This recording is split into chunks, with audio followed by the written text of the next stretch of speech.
네, 여러분 반갑습니다. 전부 다 이 새로운 각오로 얼굴이 반짝반짝해야 되는데 끝날 때쯤은 그렇게 변할 수 있겠죠. 네. 요즘은 정말 양 측면이 양극단이 공존하는 시대 같습니다. 우리 경제적인 측면을 따져보면 오늘도 전광판이 파란색이냐 빨간색이냐 뭐 이러면서 주식시장의 화랑을 쳐다보고 즐거워하는 사람이 있는 반면에 저게 덫이 나하고 뭔 상관있지, 세상은 좋아진다는데 내 삶은 왜 아무런 변화가 없고 오히려 더 나빠질까, 저거 다 사기다 뭐 이렇게 보는 양 측면이 실제로 공존합니다. 양극화라고 하는 게 뭐 우리 시대의 모든 측면, 모든 분야에서 심각한 문제가 된 것 같아요. 저는 82학번인데 80년대, 이제 70년대에서는 이제 공장에서 임금을 받던 노동자였고, 이제 80년대에는 학생이었는데, 하여튼 그때 우리 사회는 대단히 그 고도의 성장을 해왔죠. 그리고 그때는 평균적인 게 충분한 시대였어요. 그러니까 평범하게 적정한 기능을 익히고 적정하게 학습하고 적당한 보통의 직장을 얻으면 뭐 별 문제 없이 평범하게 정년 보장되고 걱정 없이 그냥 평범하게 인생을 살 수 있었죠. 그런데 지금은 완전히 바뀌어 버렸어요. 평범함은 사실은 이제 존중받지 못하는, 인정받지 못하는 시대가 된 것 같습니다. 오히려 요즘은 특별함, 특출함, 특이함, 뭐 개성, 창의성 이런 요소가 아니면 그 평범함 가지고는 평범한 삶으로 살 수 없는 상황이 돼가는 것 같습니다. 그래서 이 K라고 하는 게 이것도 양면이 있잖아요. K, 대한민국의 뛰어남, 세계적인 평가 이런 것들을 반영하는 좋은 글씨 같기도 한데, 우리가 이제 L자 성장을 넘어서 가지고 이제는 K자 성장을 얘기하게 됐지 않습니까? 모두가 옛날에는 V자 뭐 성장, 또 L자 성장, U자 성장 이런 얘기하다가 요새는 그게 또 갈라졌어요, 그러죠? 올라가는 데 있고 내려가는 데 있고 K자 성장. 좋아지는 데는 더 좋아지는데 다른 대부분의 경우는 또 좋아지지 않더라, 더 나빠지더라, 갈라지더라. 이것도 양극화죠, 결국은. 그래서 이 불평등 양극화가 격화되니까 사회적인 갈등도 심해지고, 또 전체적으로 한꺼번에 성장 발전하지 못하니까 기회가 또 총량이 부족해지고, 그러니까 사회적으로 취약한 세대라고 할 수 있는 이제 청년 세대, 이게 신규 진입 세대죠.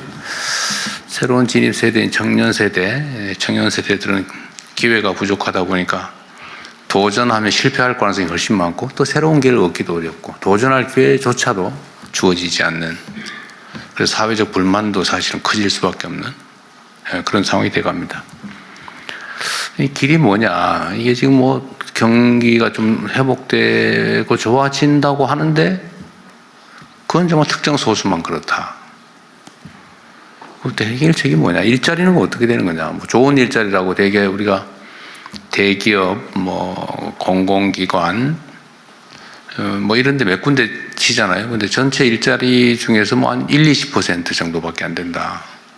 나머지는 별로 취직하고 싶지 않은 일자리다.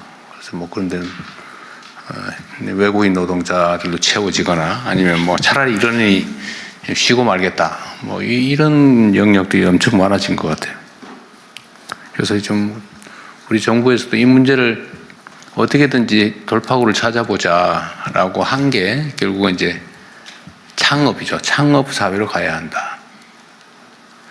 우리 대한민국 국민들은 정말 뛰어난 역량을 가지고 있습니다. 예를 들면 감수성도 그러하고, 또 뭐 교육 수준도 그렇고, 또 성실함이나 또 집요함, 손기술, 그러니까 뭐 기능이죠.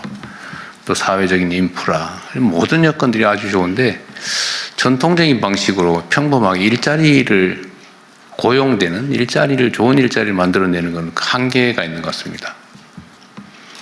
최근에 아틀라스라고 그러나요? 인공지능 로봇을 이제 노동 현장에 투입한다고 하니까 막 그 회사는 주가 올라가고 막 각광을 받는데, 현장에서는 야, 저 로봇 들어오면 우리 일자리 없어지는데 저 로봇 설치를 막자, 뭐 이런 운동을 하잖아요. 그 절박함도 우리가 이해할 수 있죠. 암담하지 않겠어요? 평생 안전하게 지켜오던 일자리가 이제 24시간 먹지도 않고 자지도 않고 빛도 필요 없는 그런 전기만 꽂아주면 막 기가 달아갈 때까지 그냥 무작스럽게 일하는, 스스로 기능도 막 개선해 가면서 일하는 그런 인공지능 로봇이 들어온다. 우리 일자리를 대체한다고 하니까 얼마나 공포스럽겠어요. 불안하고. 그럼 결국 우리가 이제 여기에 어떻게든지 대응해야 된다. 결국 방법은 창업이죠. 아까 말씀드렸던 대로 대한민국이 가지고 있는 이 독특함, 개성, 소위 문화라고 하는 게 세계적인 각광을 받고, 그걸 통해서 요새는 뭐 음식, 화장품, 성형, 뭐 드라마, 뭐 노래, 뭐 할 것 없이 막 각광을 받아요. 심지어 요즘은 K자 붙여놓으면 아무거나 장사가 된다 그래가지고 가짜 K도 많아졌다고 해요. 예. 가짜 코리아산 이런 것도 많아질 정도로 한국 문화에 대한, 또 한국에 대한 선호도가 높아지고 있습니다. 이런 것도 하나의 기회 요인이죠. 이 독특함. 그래서 이 독특함이나 아니면 창의성이나 우리가 가진 강점들을 기회로 좀 만들어 보자라고 하는 게 아마 이 창업, 모두의 창업 프로그램 같습니다. 그리고 창업의 방식도 우리가 좀 바꿔보려고 생각 중입니다. 오늘 아마 여러분께서 토론할 주요 주제 중에 하나인데, 지금까지는 계속 또 발전해 가는 거죠. 옛날에는 이제 기업들의 수출을 지원했죠. 수출 지원. 그러니까 상당히 큰 기업이죠. 이미 성장해서. 근데 그 다음 단계로 한 게 우리가 스타트업.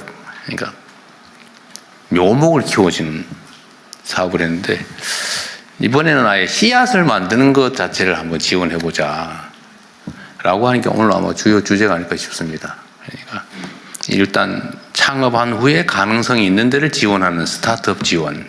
이 우리가 최대치였는데, 이제는 거기서 이제 한 단계 더 나가서 아이디어 상태에서 좋은 아이디어가 있으면 시작할 때부터 아예 지원을 정부가 해주자, 또 함께 책임져 주자라고 하는 그런 방식을 생각해낸 것 같아요. 그래서 그것도 전국적으로 대규모로 경진대회 같은 것도 해보고, 붐도 일으켜보고, 관심도 끌어내고, 그런 것들을 이제 하게 될 것 같습니다. 좋은 방안들을 오늘 토의했으면 좋겠고요. 그리고 이제 구체적으로는 이제는 뭐 로컬 창업이든 테크 창업이든 지방과 청년을 주제로 또 주로 창업 얘기를 하게 될 것 같습니다. 구체적인 방법들은 이따가 한번 함께 논의해 보고요. 결론적으로 말씀을 드리면 이제 스타트업 대책이라고 하는 게 과거에 이제 일자리 대책처럼 새로운 이제 일자리를 만드는 것인 동시에 또 새롭게 출발하는 청년들에 대한 청년 정책의 측면도 있는 것 같습니다. 그리고 오늘이 이제 국가 창업 시대, 창업을 국가가 책임지는, 또 고용보다는 이제는 창업으로 국가의 중심을 바꾸는 그 첫날이 되지 않을까, 그 대전환의 첫 출발점이 되지 않을까 그렇게 생각합니다. 여러분도 그 출발을 함께하는 우리 첫 동지들이 됐으니까 함께 희망을 가지고 열심히 뛰어보면 좋겠습니다. 여기에 오신 것을 환영합니다. 고맙습니다.